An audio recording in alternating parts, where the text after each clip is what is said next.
சகோதரர் பக்தசிங் அவர்களின் ஊழியத்திலிருந்து விடாய் துணிக்கேற்ற வார்த்தைகள். மார்ச் மாதம் 16ஆம் தேதி. நம்முடைய கர்த்தராகிய இயேசு கிறிஸ்துவின் பிதாவாகிய தேவனுக்கு ஸ்தோத்திரம். அவர் கிறிஸ்துவுக்குள் உன்னதங்களிலே ஆவிக்குரிய சகல ஆசீர்வாதத்தினாலும் நம்மை ஆசீர்வதித்திருக்கிறார். எபேசியருக்கு நிருபம் 1ஆம் அதிகாரம் 3ஆவது வசனம். இது மிகவும் தெளிவாக சொல்லப்பட்டிருக்கிறது.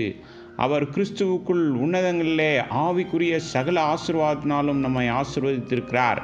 ஏதோ சிலவற்றால் மட்டுமல்ல, அனைத்தும் நம்முடையது. நீங்கள் கிறிஸ்துவுக்குரியவர்கள், கிறிஸ்து தேவனுடையவர். எபேசியருக்கு நிருபம் 1ஆம் அதிகாரம் 3ஆவது வசனம், 1 கொரிந்தியர் புஸ்தகம் 3ஆவது அதிகாரம் 22 மற்றும் 23ஆவது வசனங்கள். இப்போது நீங்கள் ஏதாவது வாங்க விரும்புகிறீர்கள் என்று கற்பனை செய்து பாருங்கள். நீங்கள் லண்டனில் உள்ள ஒரு பெரிய கடைக்கு செல்கிறீர்கள். இந்த நாட்களில் உங்களுக்கு சூப்பர் மார்க்கெட் இருக்கிறது. இத்தகைய இடத்தில் நீங்கள் எதை வேண்டுமானாலும் வாங்கலாம். ஆனால் நீங்கள் ஒரு சிறிய சூட்கேஸை மட்டும் வாங்க விரும்புகிறீர்கள் என்று வைத்துக்கொள்வோம். எனவே நீங்கள் அங்கு போகிறீர்கள். நீங்கள் முழு சூப்பர் மார்க்கெட்டையும் சுற்றி வரலாம் மற்றும் விற்பனையாளரிடம் ஒரு சிறிய சூட்கேஸை மட்டும் காட்டுகிறீர்கள் என்று வைத்துக்கொள்வோம். நீங்கள் மேலாளரிடம் சென்று என்ன விலை என்று கேட்க, அவர் இவை அனைத்தும் உங்களுடையது, விலையே இல்லை, எல்லாம் இலவசம் என்று சொல்வார்களாகில், அப்பொழுது உங்களால் முடிந்த அனைத்து ட்ரக்குகளையும் கொண்டு வந்து நீங்கள் விரும்பும் அனைத்தையும் எடுத்து செல்வீர்கள். நீங்கள் எல்லாவற்றையும் எடுத்து செல்லலாம். இது நிமித்தம் நீங்கள் ஆச்சரியப்படுவீர்கள் இல்லையா?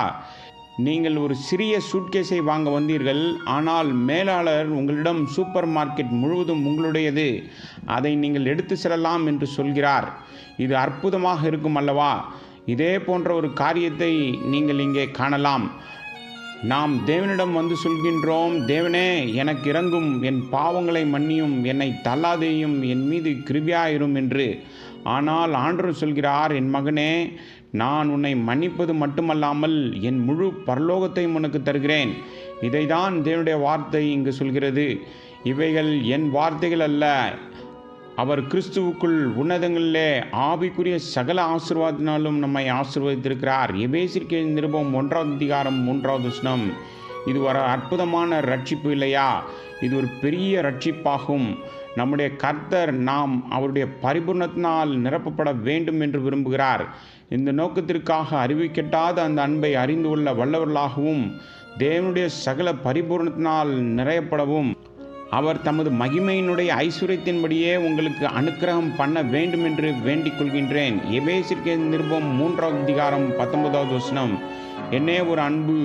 இது அப்போஸ்தலனாகிய பவுலின் ஜெபமாக காணப்படுகிறது. தேவனுடைய அன்பு மிகவும் பெரியது என்பதை நாம் புரிந்து கொள்ள வேண்டும். இது நம்முடைய அறிவை கடந்த புரிதலுக்கு அப்பாற்பட்டதாக இருக்கிறது. இது மிகவும் அருமையான, தனித்துவமான ஒன்று. எல்லாவற்றிலும் ஆச்சரியமான ஒன்று.